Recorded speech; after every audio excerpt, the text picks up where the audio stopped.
This is an iHeart podcast. Guaranteed human. Friday. Kick off the Winter Olympics in style with the opening ceremony from Italy, featuring a special performance by Mariah Carey. Celebrate the greatest athletes from around the globe as they come together to go for gold. Lindsey Vonn, sensational! The opening ceremony of the Winter Olympics. Ilya Malinin. Redefining the sport. Friday at 8 Eastern, 7 Central on NBC and Peacock. Body Bags with Joseph Scott Moore. Most of the time, when I'm going about my daily routine around the house or maybe at work, or maybe if I'm getting out at the gas station, I might discard something. I know I do it a lot. My wife looks at me many times and says, "Do you actually need this?" I say, "No, honey, I really don't." She's like, "Well, throw it away." And being the compliant husband that I am, most of the time I do that. I make my way to the trash. And of course, I take the trash out to the yard. Out to the curb when it's time for the trash to be picked up. You don't really think too much about it most of the time, unless it's drawn to your attention or it gets in the way or whatever the case might be. But when it comes to the life of a woman, a 36-year-old woman with 5 children, how does that factor into this? Who would make a choice to discard her? Who would make the choice to essentially entomb her in a plastic container and cover her with a blanket in a wooded area in Indiana? I'm Joseph Scott Morgan, and this is Body Bags. Dave, did you spend much time camping? So funny that you would talk about it like that, Joe, because I know your experience with homeless camps in Atlanta. I know my own personal experience with homeless camps. I do like to camp, but camping in a tent with a sleeping bag, knowing you're doing it for the weekend and going home, is different than the lifestyle of homelessness. There are all types of reasons people find themselves homeless. Tara Capps was a 36-year-old mother of 5 who from time to time would live in a homeless camp. Even though she had family that loved her, welcomed her into their home, she would choose to be around her homeless friends and be in those homeless camps. And June 28th, Virginia Summers, that's Tara Capps' mother, Virginia Summers hears a rumor that something has happened to Tara. So she starts looking for her. They can't find Tara anywhere. After 2 days of looking, Virginia Summers reports Tara Capps missing. Over the next few days, more rumors are heard and more tips come in. And finally, Virginia Summers is out looking for Tara in a very specific area with her daughter, another daughter, and a son-in-law when they find a plastic tote. I don't really have to tell you the rest of the story. We're going to get to that. But today's story is about the life and the death of 36-year-old mother of 5, Tara Capps. As we talk about Tara Capps today, Joe, what is the one thing about camping or being out in the woods that people don't think about right offhand? You know, the thing about it is that when you're camping, and I had to bivouac in the Army as well many, many years ago, it's never clean. It's always dirty. You know, in the Army, they tell you you have to clean your gear when you come in from the field, and that's a big deal. Well, you still, you know, if you're camping, if you're tent camping, you got to clean your gear when you come in. It's a messy circumstance. If not, you get sick. I mean, if you don't clean your stuff, you get sick, and you pass it to everybody else you're camping with. And next thing you know, you're at the doctor, and he's going, "Why do you have ringworm? What's going on, Dave?" I always wonder. Hey, at least it's not heartworms. Think about it, though, Joe. When you go out and you're camping, and it's a vacation, and it's kind of like a break from we spend all of our time acquiring wonderful, nice things and indoor air conditioning and 75-inch, TVs and all that. But a vacation for us is to break it all down, throw away all the comforts of home, and go out and tent camp. Go sleep in the dirt with a canvas cover and 100% humidity. That's camping, and that's like fun. I always wonder, does it make homeless people mad when they see us come into the woods and camp for the weekend? Oh, yeah. Y'all are playing around with this is my life. I'm living here. This is my day and day. And you guys are out here vacationing. I mean, no, hey, look, I got to stop you right there. I have spent a lot of time with homeless working cases, and it's amazing. I think they're painted in this light that they have no other options other than the life that they have being quote unquote homeless. I can't tell you how many grown men that I've talked to that are homeless out on the street, and there are like missions they can go to, to go sleep for the night, then get a shower and all that stuff. How many of them actually choose to live this way? I've mentioned there's a huge homeless encampment in Atlanta with hundreds and hundreds of people sleeping underneath a bridge. And it's weird, but talking about our case today, it kind of orbits the homeless world, and it's right outside of Indianapolis. The area where our victim is found really, I talked about camping out. It really made me think of that because it's so filthy dirty, but this is the constant state of this location, Dave. Tara Capps at 36 had gone missing, and her mother got a call or was told, not exactly sure how it happened, but her mother was called around June 28th saying something has happened with Tara. And so mom starts her regular way of tracking down Tara and can't find her. 2 days of trying to find her daughter, and that the family has now joined in, and they call the police, and they actually file a missing persons report on June 30th. Now, based on what the family had been told, they had pretty much an area where they knew that they suspected Tara had last been, and whatever tip they had been given, they passed along to police. But, Joe, the police right now are very thin. Oh, and my gosh, yeah. It's a difficult thing for police to go looking for an adult who is missing, because adults are not necessarily wanting to be found. So while mom might be upset she can't get up with a 36-year-old daughter, what if the 36-year-old daughter just doesn't want to be talked to right now? I wish you and I had $1 for every time we've talked about this particular point along the continuum of these cases about missing adults. Yeah. And I'm not trying to be dismissive in any way, but, it's like with kids, they've got all these various calls that will go out, and there's billboards, and you get the digital readout over the thing. And it's really hard for the police to, how can police take the temperature of a case where they have no familiarity with the individual, and they don't urgency doesn't necessarily factor into it, because we are, in fact, in this country, citizens. We are citizens of we are free will people, and so we can make choices about what we're going to do when we exit the house, right? And just because your mom says this is out of character doesn't mean they drop everything and stop looking for 12-year-old Johnny to go look for 36-year-old Tara. They have to choose, Joe, and so here, even though it is outside of the norm. Right. That's why the family had to look. And the reason I'm saying that, Joe, is as we were researching this episode, I saw a number of people making comments about why didn't the police spend more time looking? Why didn't the police find her first? Because what we're going to get to here is the saddest part of the story. As a dad, I cannot imagine what her mother went through, because the mom and her family members, they were out looking. They were looking every day. And again, I'm not knocking the police for not being out there. They were looking as they could, I'm sure. But again, 36-year-old adult has the right to do whatever they want to do.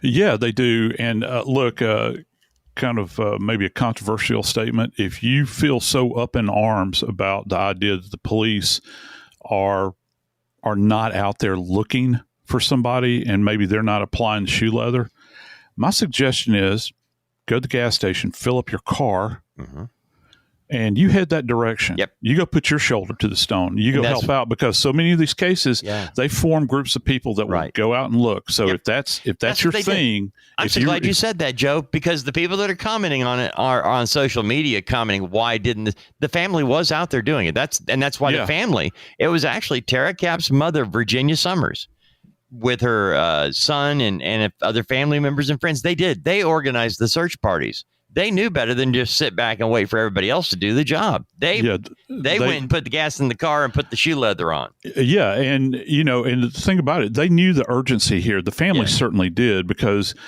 like you had mentioned, Tara had bumped into the law a couple of times along her journey. And listen, this is the stone cold truth here. When you have an individual that has been in the system, all right, first off, the idea, we used the word urgency just a moment ago. And look, you can church this up anyway. You can try to soften it if you want to, but the reality is this: if you've got a record, the urgency in something like this is somebody is living a lifestyle where they put themselves in danger. They don't talk to people for a protracted period of time. I got to tell you, with the police, it's going to get diminished. If she, and another cold, hard truth here, if she had been like a mama that was living in suburbia with her 5 kids in some nice house with a groomed yard, and she goes missing, cops are there. It's going to be escalated at that point in time. Yeah. And so there are literally 2 Americas. Yes. You have to understand that there are, and it's very frustrating. It is. So that's where the rub comes in. And from a forensic standpoint and evidentiary standpoint, we've talked about time a lot on body bags, Dave. And we know the further you move away from that critical moment in time where she's noticed, we don't actually know when she truly went missing. Right. But when you notice that, the further you move away from that, dude, you're losing data at that point in time. I was going to ask you about that, Joe, because we know that mom, Virginia Summers, actually somebody reached out. Now, we don't know exactly who, what, when, where. We do know that on June 28th, the mother, Virginia Summers, heard a rumor or was told a story that Tara was caught up in something. Okay. So that's why mom starts looking right away. The area they went to were areas they were given instructions to go, but areas they were not unfamiliar with. Let me stop you real quick. Yeah. I got to tell you, brother, quote unquote, caught up in something is sinister as hell. Yes. I mean, that if you're a mother and you've got that information coming into you, when you hear she's this lady's baby. Yeah. Right? I don't care if she's 36 years old. Yeah. Right? When you hear that your child, who has children, is caught up in something and now you can't find her. She's not hitting those normal points where at least she passes by the house. Yes. She calls you at some point in time.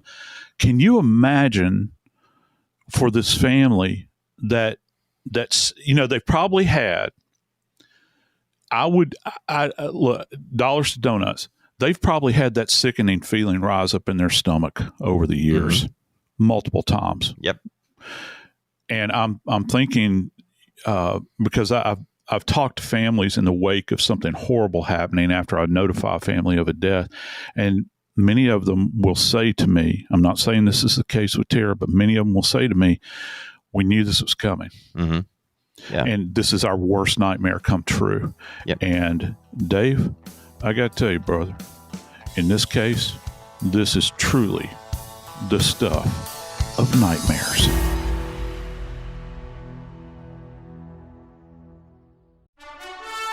Friday. Kick off the Winter Olympics in style with the opening ceremony from Italy, featuring a special performance by Mariah Carey. Celebrate the greatest athletes from around the globe as they come together to go for gold. Lindsey Vonn, sensational! The opening ceremony of the Winter Olympics. Ilya Malinin. redefining this sport. Friday at 8 Eastern, 7 Central on NBC and Peacock.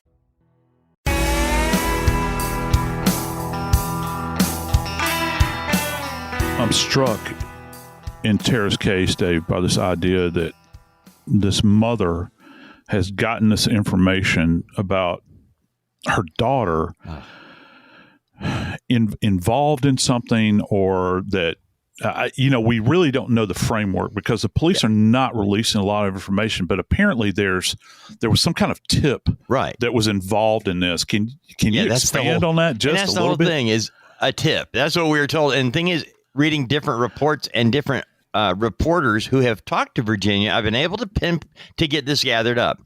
Look, man, nobody wants to talk bad about anyone. We certainly do not ever. And I'm not talking bad about Tara. Now, Tara was a bit, she was her own person and did her own thing. And so the family did keep ties with her. They kept up with her. They knew where she was most of the time, even if it wasn't with them at their home. In this case, though, they hadn't seen her for a long enough period of time. They were concerned when on June 28th, Virginia Summers gets a call or a note, or something is told to her that Tara's missing. And here's the general vicinity where she last was. And the area where where Virginia Summers was given to look was near an area where there were a number of homeless encampments. And that's how they're phrasing these, okay? The family actually begins to search for Tara, and the area that they suggested they might be able to find her was in the woods behind a food distribution center. The food distribution center, I went and looked this up. It's for those who are homeless, those who are having a difficult time putting food on the table beyond the normal food stamp issues. There are a lot of people that just don't have food, don't have enough. And there are a number of distribution centers like this that are usually staffed by ministries and organizations. And that's what this was. It was an area where people would congregate and find out things that can help them as they live their life, oftentimes on the street. This was an area that was familiar to Tara Capps, and is an area familiar to her family. The family knew what was going on in this area. Now, as the family was looking, it wasn't like the homeless encampments. I'm putting that in air quotes. The homeless encampments weren't on the street. The food distribution center is. The food distribution center is an area where trucks and cars and everything else that's going on there. But the area where the homeless people were staying was back off the street, back in the woods, where they could be hidden from people driving by. And that was where they did their thing. Now, oftentimes on the route to a homeless camp, you'll find a creek. You'll find oftentimes it's just runoff water, from rain and things like that. It's not always the cleanest water, but it's water. And oftentimes, you mentioned this in the first segment about camping, being in an area that is roughing it. You don't have electricity. You don't have clean water.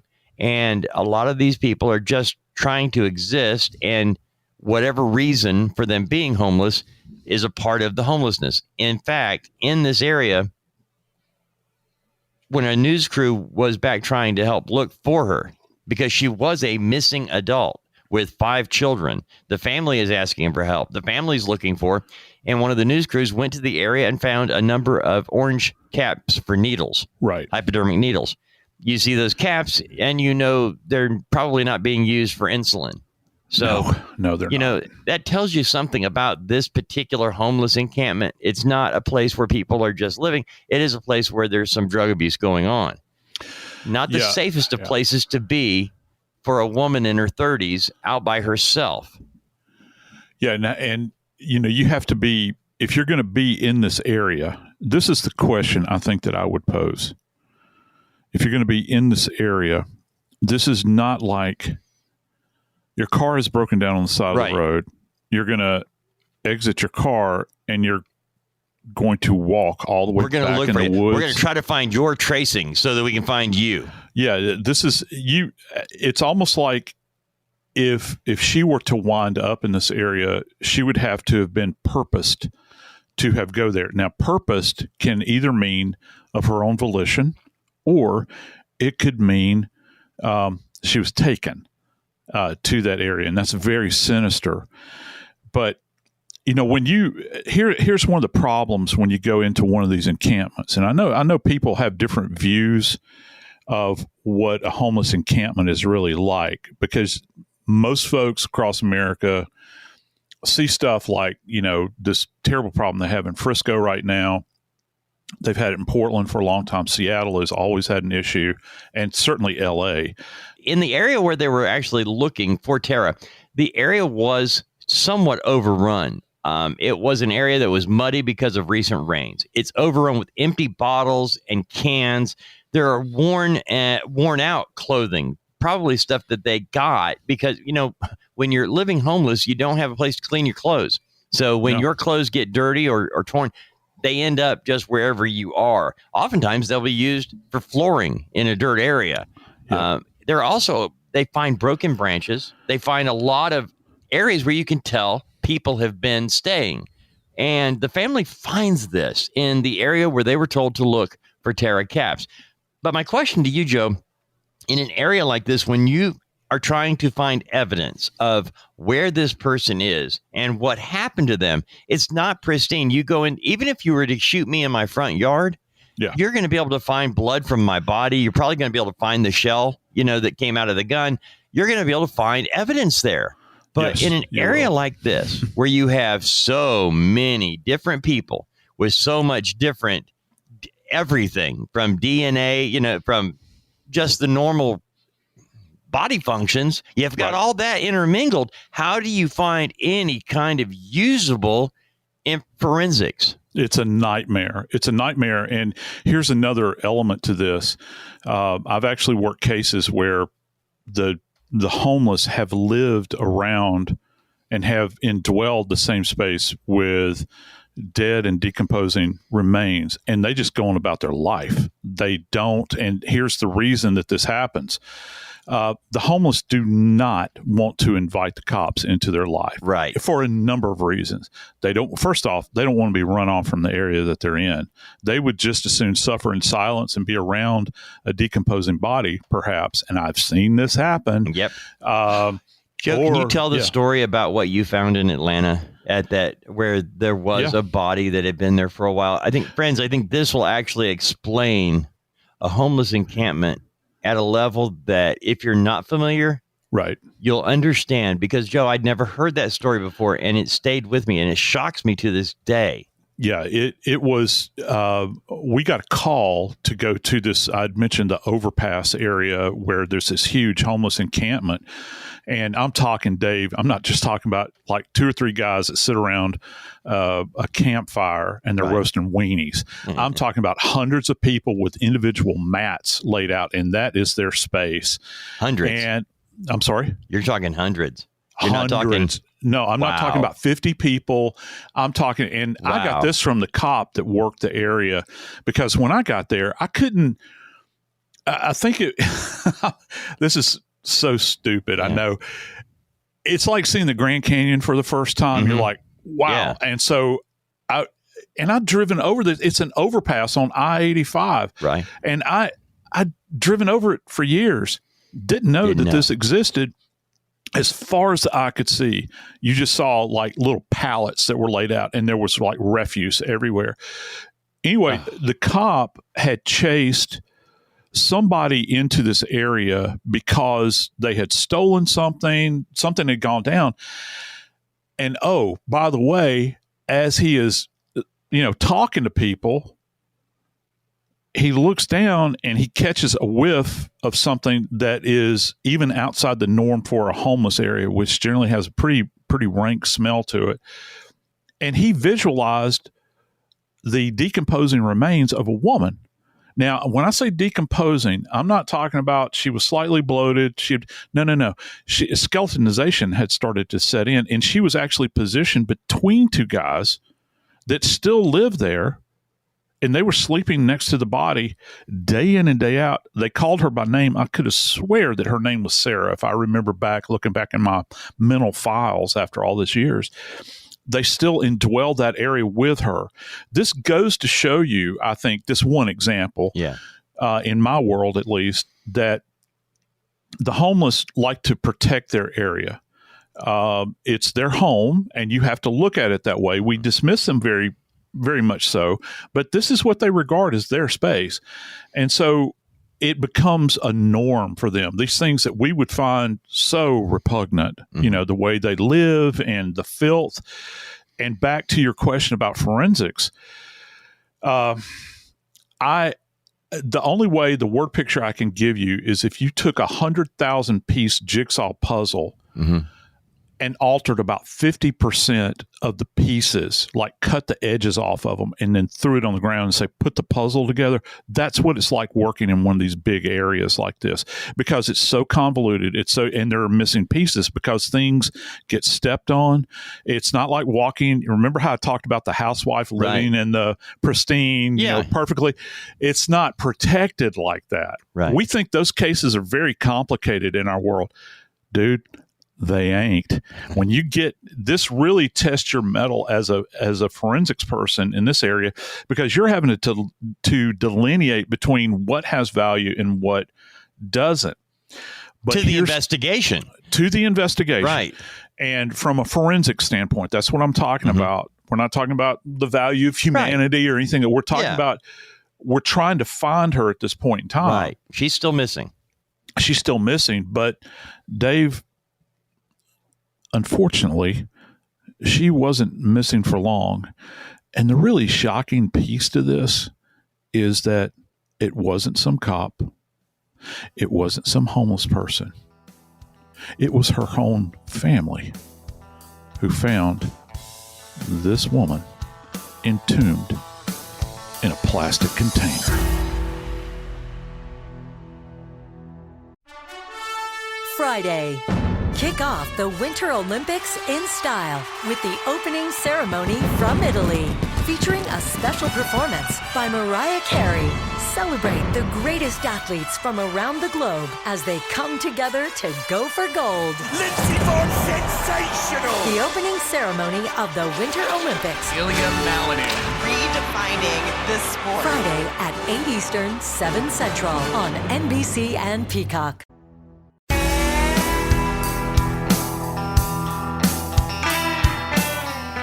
I'm sitting here and considering in my office as we're chatting today, and I'm thinking, because of this case, it's made me really consider this.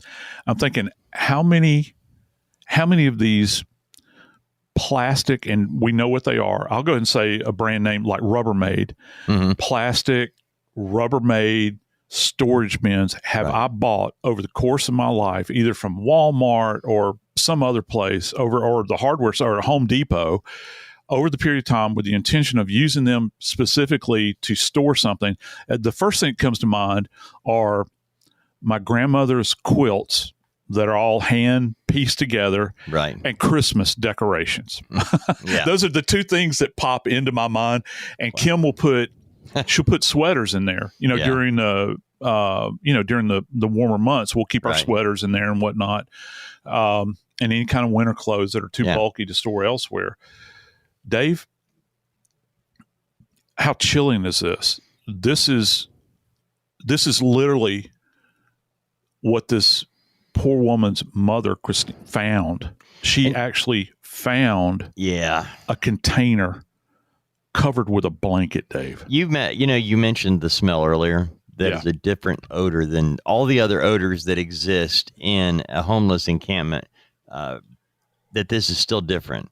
And the family passed along the rumors and tips and things they'd been told and things they'd heard because they began looking immediately. And the police, I'm sure, were giving them some advice on, we'll get out to these areas, but you're, more than welcome to go. Just be careful. But the mom, when we get right into this, Virginia Summers, along with her son-in-law and her daughter, went to look in a specific area where they had been told to look. And again, the fact that she was told to look in a specific area, Joe, tells me that we're going to find out what happened. We will find the whole truth. Huge. And again, this goes back to this idea of how does how does Tara wind up specifically in here? Yes. Okay. And it's one how? thing if you're going into the food distribution center. Yes. All right. But no, you're not going into the food distribution center. You're going into the wooded area encampment behind that area that is actually, and when you see these photos of this place, there's like it's kind of shielded. There's like a wall of green. We're in the summertime. Yeah. I and couldn't see it at first, Joe. No, you couldn't. And it's intended to be that way. Right. And, the homeless many times will cut debris down or cut limbs down and kind of set up like a little wooden barrier many times. That's not necessarily what happened here, but it's summertime. The trees are all and the low growth scrub, in addition to that, is all leafed out. So you're not going to be able to appreciate this. And listen, when Virginia and her daughter and her son-in-law go walking back there, I don't think that there's enough demons in hell to prevent a mama from going to search for her baby. Nope. And I don't care how dangerous they say it is, she's going back there. Yeah. And that's what she did. And they came across this plastic tote, what they're referring to as a storage tote. As they get to it, they know there's something inside this tote. They can actually smell something different. And I will tell you, if you've never smelled a decomposing body, you will know what it is intuitively because it's a smell like none other. Yeah. If you've never smelled it before, I pray you never smell it. I pray you don't know that smell, but I will tell you, all you have to do, the minute you smell it, you know. You might not want to believe it, but you know. And tell it, this Paul Harvey on this, the rest of the story, Joe. What happened after they see the tote? Well, it's actually, and I found this is a very telling piece of evidence here. And I would, if I were just saying this from Jump Street, if I were the investigator, there's a couple of things I would do. First off, you're going to photograph this thing in place. But before we get to that, when they approached the tote, they noticed that it was covered by a blanket. Now, there's a lot of things in life, in our lives. We're very blessed, Dave. We have a roof over our head. We got food in our belly. We can take care of our young'uns, all right? There are things that we just commonly accept as the norm, all right? And we might not think about them. To a homeless person, though, a blanket is like gold because it can do any number of things. First off, you had mentioned clothing being used to create flooring. That happens. Secondly, it can provide, you can actually make a makeshift tent out of it. Thirdly, and I think probably most importantly, is that it can help you contain your body heat in the event that it gets cold outside. You can cover with it. You can walk around with it on your shoulders. I've been sick before and I walked around the house with a blanket wrapped around me. And at night, if you're homeless, you don't have a roof over your head, dude. So that blanket is very important. And the fact that a blanket was covering this tote is significant to me because somebody has ownership of that. But it's actually when the blanket is removed, and I've had this experience before, you smell something and then you remove a layer from something and the smell like intensifies tenfold. When you finally, in this particular case, she's actually sealed, they find Tara, she's actually sealed within this plastic tote. So that means that it's got one of these clip-on lids that has been placed atop of it. And Virginia found this first, and her son-in-law had her back up. He understood what you were saying just a moment ago. So when they actually find her, she's in this tote contained therein. And of course, the police are summoned out here to work this case. Now, let me kind of tell you what's so important about this tote and about this blanket, Dave, because it's got so much forensic value to it. Under no circumstances, if I was processing the scene, would I remove her body from that tote, period. End of story. As a matter of fact, that lid is going to be placed back on top. the body, along with the tote, is going to be taken to the morgue, possibly in as secure a modality as I possibly can find.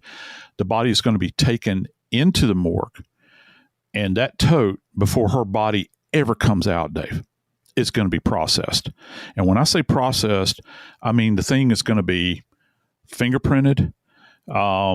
You're going to identify any points of contact along that surface, because if this is plastic, I'm not saying that it's a non-porous surface. However, if someone without gloves on has touched the interior of this thing, and certainly, and I think you can identify, you know how hard those lids are many times to get back onto the thing? Yeah. And particularly if you've got a body contained inside, it can kind of misshapen the thing. And so the edges get out of line. You're going to have to manipulate that lid. Well, what does that mean? Well, if you're not wearing gloves, that means that you're going to have to manipulate and twist and turn that lid to get it to snap into place. So that means more points of contact. So if you think about the outer edges where it has this kind of faux handles on the end, it's not just a matter of like pressing down at that point with the handles. And generally you roll your fingers underneath that when you do it. It's how our hands are made. Pressing down until you feel it clip. Well, they may have had to move to the corner. So you've got multiple points of contact just to get the body in there. And listen, to get a body into this thing is a huge task, because in order to get the body in there, you would have to get the body in there before Riger had set in. If not, you're going to have to break Riger and then put her into the tote. That's going to require more physical manipulation of the body. And depending upon her level of clothing, you can find contact trace on there. So this, as dark as this case is, as dark as it is, Dave, there's some, I think, evidentiary redemption here because it's contained. As messy as the perimeter is around here, the fact that they have her contained in this thing is going to be a game changer potentially. And this is what I'm thinking. I don't know of any case that I've worked involving the homeless where I've come across an individual who has not been hooked up on charges before. And what happens when you get hooked up on charges? They take your prints. Yeah. And so my question is this. First off, who would be familiar with this area?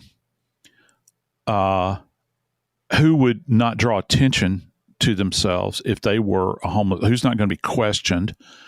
And when are you going to do this? When are you going to make this deposit of her body in this location? You're going to do it under cover of darkness? Well, I doubt that there's much light to get back there. Did you do it in broad daylight? Did you drive a car back there? You got a distribution center that's right there. I would imagine, perhaps, maybe not, I would think there'd be cameras around there, because we've already heard that it's a dangerous area. The cops have said this. You don't think the distribution area is aware of this? You don't think that the distribution area has had, or the building has had, people that are absolutely out of their mind when they have walked into that front door? Either they're on drugs, they're drunk, or they're mentally ill, right, and they decompensate in the lobby of this place. They're going to have some kind of security there. I'm thinking that they're going to be able to find something either with that tote or with security cameras that are posted around this area. But Joe, yeah. I assumed that that she was going to have died in the encampment, probably of a drug overdose, and not, as you mentioned earlier, not wanting to draw attention to themselves and where they are, that some people got together, they put her body in the tote, and then put the tote on the outside of the encampment, so that the body could be found without them encroaching on where they were living. But that's actually not what happened. No, this is much, much more sinister than this, Dave. Because when they got her body out of this, finally, out of this tote, they discovered that she had been executed. And when I say executed, she's been shot a single time in the head. Now, that means that, to me at least, maybe not to the investigators handling the case, this is not an event of overkill, okay, where she shot multiple times. If what we're hearing is accurate, that means that she has been executed and there was a distinct plan to kind of get rid of her body in this tote. Mm-hmm. But one thing that always fascinates me about perpetrators is that they will kill somebody and then protect the body. It's counterintuitive, to what we think. I think that it's significant that they covered her in the sense, we talk about face covering lots of times with bodies that have been found. The fact that you couldn't see her, that they had contained her. And as odd as this is, there was some level of memorialization to the body. It's not like she was dragged alongside the road and just kind of dumped out. Wow. They actually, in a weird way, kind of casketed the body, which is kind of odd as well. well. As important as those plastic totes are to people who are trying to keep up with what little they do have, yes. That's not something. You mentioned the blanket that was put on top. Now you've Right. got the tote. These are two valuable items for people who are living on the street. Yes, they're very valuable, and that all your worldly possessions are. If you're homeless and you happen to have a plastic tote, it's like your closet, man, or your cupboard. At home, everything that you own, everything that you possess is contained therein. I'm going to be another thing about this is that this tote is going to be easily tracked as far as manufacturer goes. I think they'll be able to glean that information pretty quickly. But I'd also like to know about the level of wear on this thing. Is this a brand new tote? Did somebody go out and actually purchase this thing expressly for this purpose? Okay. And then use it as a vessel to place Tara's remains in? Wow. Or is it something that just happened to be laid? And this comes back to the dirty environment. Mm-hmm. If it has been used by a homeless person in an outdoor environment like this, guess what it's going to have on it? It's going to have dirt all alongside. You can't avoid it. They get a lot of rain in Indiana during the summertime. The systems that pass through, we get them in the South too, but they get tornadoes and everything else. If it's sitting out in the open like this, as the rain begins to splash down, guess what it does?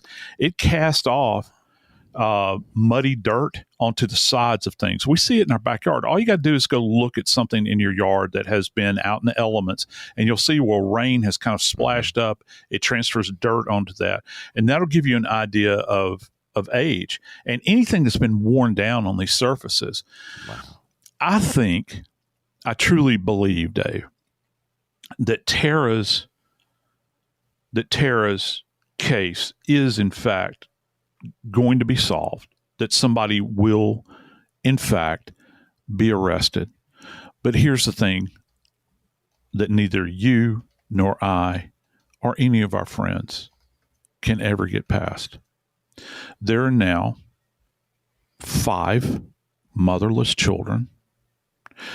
You have got a sister whose sister has passed on. And you've got a grieving mother who all she wanted was answers and to know what happened to her baby. I'm Joseph Scott Morgan, and this is Body Bags.